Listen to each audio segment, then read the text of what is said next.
Bismillahirrahmanirrahim. Assalamualaikum warahmatullahi wabarakatuh. Alhamdulillah. Salli wa sallim ala sayyidina Muhammadin bil lisani jami'ati fi hawdratil wasi'ah.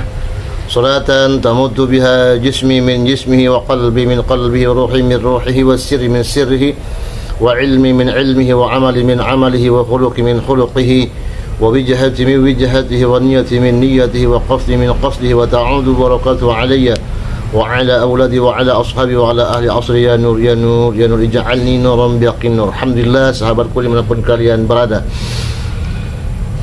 semoga Allah subhanahu wa ta'ala, sahabat-sahabatku yang selalu setia untuk menonton video saya doakan semoga dalam keadaan sehat walafiat dan segala hajatnya Allah kabulkan, dan yang sedang sakit semoga Allah subhanahu wa ta'ala menyembuhkan segala penyakitnya. Mari kita dengarkan reaksi atau tanggapan Ustadz Das'ad Latif tentang pidato Perdana Bapak Prabowo, itu presiden terpilih ya. Sangat luar biasa tanggapan beliau. Insyaallah semoga apa yang disampaikan ya, harapan kita juga bangsa Indonesia seluruhnya, kedepannya bangsa Indonesia itu lebih baik selama kepemimpinan Bapak Prabowo. Mari kita tonton video Ustadz Das'ad Latif tentang pidato Bapak Prabowo. Selamat menyaksikan. Ya, saya beberapa kali mendengarkan pidato beliau. Bahkan tadi ketika saya dengar pidato saya tunggui. Begitu dia katakan pidatonya yang berapi-api, langsung saya berdiri. Ini yang saya tunggu. Ini sudah yang saya tunggu. Satu, saya berharap Bapak Prabowo dari pidatonya tadi, Mbak Sarah tadi katakan bahwa beliau itu apa yang diucapkan itu yang dilakukan. Saya berharap ya Allah, mudah-mudahan pemimpin inilah yang memulai tidak ada lagi politik pencitraan. Politik pencitraan ini dalam ilmu politik, saya belajar tentang komunikasi politik pada saat S3.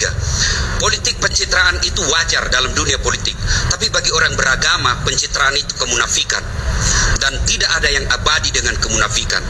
Buktikan pemimpin yang berkata lain dengan yang bertindak lain pasti akan hina pada akhirnya. Maka saya berharap ya Allah, Prabowo ini saya berharap mudah-mudahan ini pemimpin tertinggi yang akan menghilangkan ke bawah semua pemimpin pencitraan. Satunya kata dengan perbuatan. Yang ketiga, ketika mendengar pidato beliau, saya teringat Rasulullah ketika hijrah dari Mekah ke Madinah karena diusir. Ya kan? Prabowo kan juga pernah hijrah. Ya. Dan hampir semua nabi itu melakukan perjalanan jauh.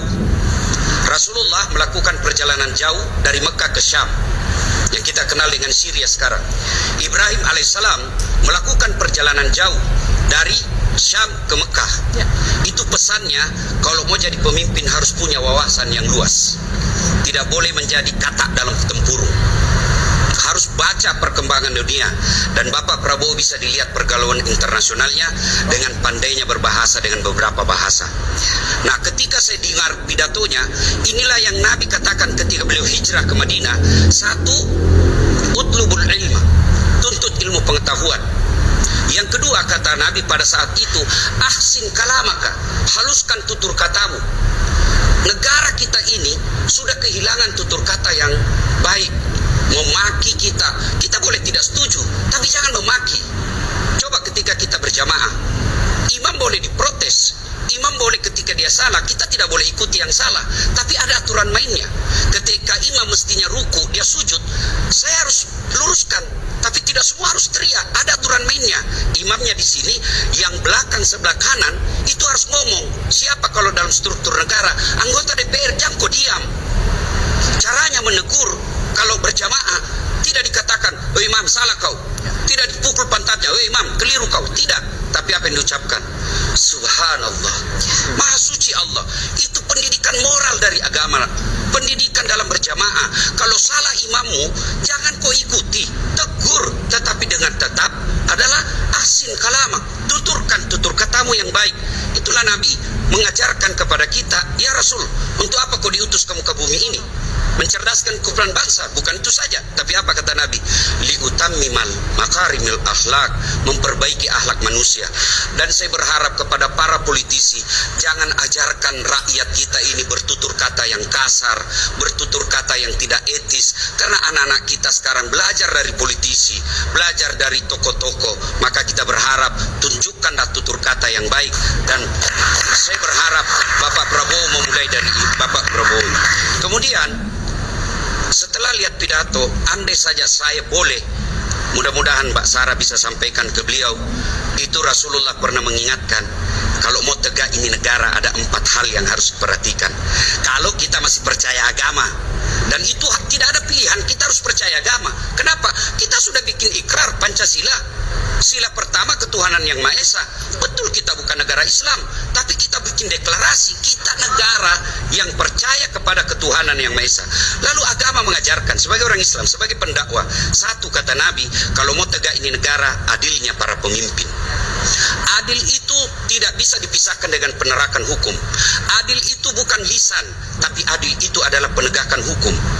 Negara akan kacau balau kalau hukum kita permainkan. Kenapa ada ribut-ribut di akhir kekuasaan rezim sekarang? Karena ada kecenderungan hukum ini dipermainkan. Saya belajar lihat negara Amerika, pergantian pemimpinnya, tapi apa yang tidak pernah berubah? Mereka menghargai hukumnya. Agama itu hukum. Tidak ada gunanya ada negara kalau tidak ada hukum yang ditegakkan. Maka saya berharap kepemimpinan baru ini, saya mohon dengan hormat kepada Bapak Prabowo, tegakkan hukum seadil-adilnya. Insya Allah kalau hukum ditegakkan seadil-adilnya, maka rakyat pasti mendukung sepenuh. Dan tidak perlu kampanye 2 periode, akan 2 periode otomatis kalau dia bermimpi dengan adil. Nah demikianlah sahabat-sahabatku tanggapan ya tentang pidato Bapak Presiden Prabowo, bahwa beliau sangat berapi-api saat itu ingin menegakkan keadilan dan juga intinya berpihak kepada masyarakatnya. Dan beliau Bapak Presiden Pak Prabowo, beliau memang kata Gus Dur dulu pernah mengatakan pemimpin yang ikhlas itu ya ada di Prabowo, kan begitu katanya, kata Gus Dur dulu ya. Nah maka dari itu harapan kami Bapak Prabowo, bangsa Indonesia mengharapkan bahwasanya jangan sampai ya pidato-pidato Bapak yang kemarin itu hanya sekedar pencitraan ya. Semoga Bapak Prabowo betul-betul bisa menjalankan apa yang diucapkan. Mudah-mudahan itu harapan kami semua Pak. Insya Allah kami selalu mendoakan Bapak Prabowo selalu sehat walafiat. Ma'assalamah fi amanillah. Wassalamualaikum warahmatullahi wabarakatuh.